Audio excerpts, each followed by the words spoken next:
'Twas the night before Christmas, and you might have screwed up, but your boy's here to help you with some last-minute stuff. Howdy y'all, Andy King here, and welcome to King's Comics. It is Christmas Eve if you're watching this, so we're gonna go ahead and try to help everyone out, including myself, with some last-minute gift ideas. Enough said about that, let's go ahead and dive right in. Today's episode is going to be a little bit more vlog style. I'm just going to kind of rattle things off, but at the same time, hopefully this list will help you out. There will be a list detailing this in the comment section as well, just as kind of a reminder, and if you want to blow through some of those items. But let's start off with just some very basic, good gift ideas.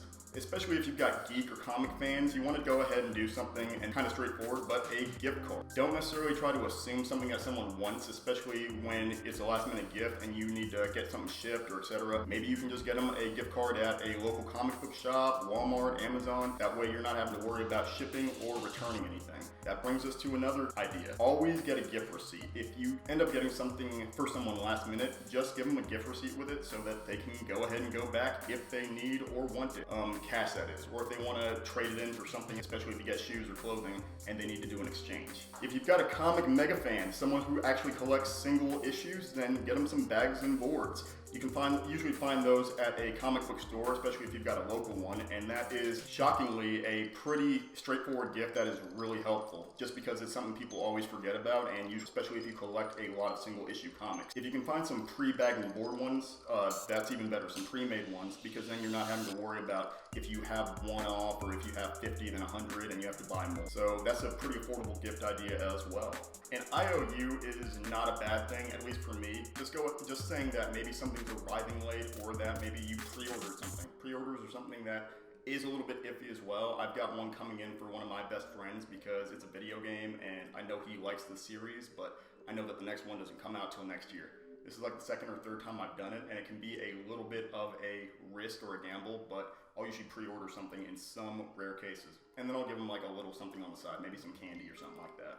Quality time is something that's overlooked. I mean, if you're just going shopping around with someone, or maybe you take them to get coffee or do something that maybe you don't really like it, but they like it, like, I don't know, going to see an anime film in theaters, which I try to force all my friends to do. I think one or two have actually made it happen. Same thing with horror movies, which I don't handle well. Even just going with someone to shop around or look for something, or just spend some time together, especially on Christmas Day, is something that is often overlooked. That brings us to our next point. If you've got someone who's a little bit harder to shop for, maybe you can just ask them straight up what they want. A lot of people, maybe they'll have some high-end item, but they'll also have like a low-end item that they just never get around to buying for themselves. I'm pretty big on that. Like, I like Jelly Bellies, and my friends bought me a 3-pound bag at some point in time, and gotta be honest, that made me a little giddy inside. Even things like that, just straightforward asking for someone to tell you what they want can mean all the difference, and make sure you don't take too much of a risk whenever you buy something. Something they can use is also pretty important, I would say. I mean, I just moved into a new house recently and I didn't have a stepladder, which seems really obvious that I should have gotten one, but my mom got me one for Christmas and she got me a wreath to hang outside of my door. So those are things that are just, they seem basic on the surface, but at the same time they have a utility or they can be used, so there's an instant return on investment for the person you're giving them to. Especially if you've got someone who collects a lot of stuff, or you've got a movie fanatic or comic fanatic in that case, try getting them something that they've never read or seen before. This is one of the harder items that I'm going to list out today, but it can go really, really well. My brother actually found a comic I'd never heard of. He found an indie comic I liked. He just looked on my comic book shelf and got me something I had never heard of, and it's actually one of like the best comics I've read in the past couple of years. It's called The Last Days of an Immortal, and I really, really liked it, but it's something I didn't see coming. I mean, it was out of the blue. You're talking about someone who likes books or comics, you can go through Goodreads.com and you can usually see maybe what they've read, or you can see what they like to read and base your picks off of that. Or if you go to IMDB, you can find movies and ratings and maybe things by the same director that you know they like, or similar directors. I would say an e-reader is a good gift that you might not consider as well. Well, actually, it's 2019, you probably consider that one. I've got a friend who rides on the train into work, and I know, which is weird because we're in Austin and people actually take trains. Anyways, he rides on the train into work and he's got an e-reader, and it's just a good way to kill time. That way he doesn't have to carry a book around with him, and that way I can give him a comic or a book as a gift and he can read it digitally or put it on his library shelf for later. And if you get them an iPad or like a Kindle Fire, then you can watch movies on it as well. A subscription service is also a good thing, especially if you've got a college student or you got someone who watches a lot of anime or Netflix. It kind of goes in the line of something that's useful or practical, but it also means that they're getting to save a little bit more money, or you're allowing them to have some good alone time if you got someone who's an introvert or something like that. A charitable contribution or donation is also, actually that might be the weirdest sounding one on this list.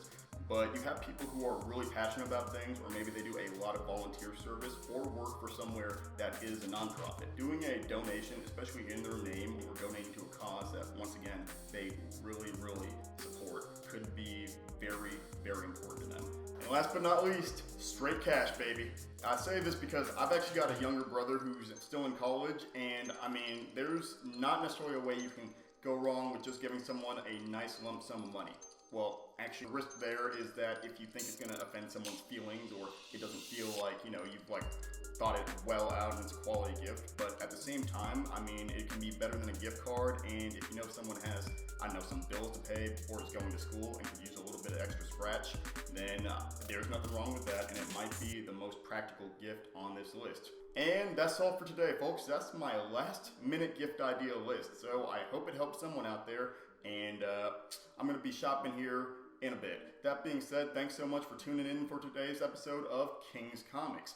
If you like this video, please hit the like button. And if you really liked today's video, please hit the subscribe button or share this video out. I don't mind about some press. If you have any other comments, suggestions, maybe you've got an idea that could help someone else out, please feel free to drop a line down below in the comment section. I'd love to hear what you have to say. Thank you all so much for tuning in to another episode of King's Comics. I hope you have yourself a Merry Christmas, a Happy New Year, Happy Holidays, and I'll be talking to y'all again real soon.